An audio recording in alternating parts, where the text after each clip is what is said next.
আমি যেমন আছি তেমনি থাকব। কেউ আমাকে কখনো বদলাতে পারেনি আর পারবেও না। আমি কারো কাছে ভালো, আবার কারো কাছে খারাপ। আমি কখনোই সবার কাছে ভালো হতে চাইনি।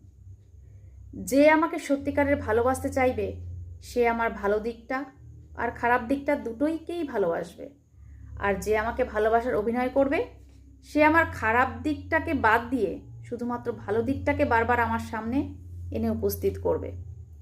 যারা শুধুমাত্র মানুষের ভালো গুণগুলোর দাম দেয় তারা এটা জানে না যে মানুষের মাঝে খারাপ গুণ না থাকলে মানুষ ভালো গুণের মূল্য দিতে ভুলে যায়, এবং ভালো গুণের পাশাপাশি খারাপ গুণ না থাকলে সে মানুষ অহংকারী হয়ে যায়।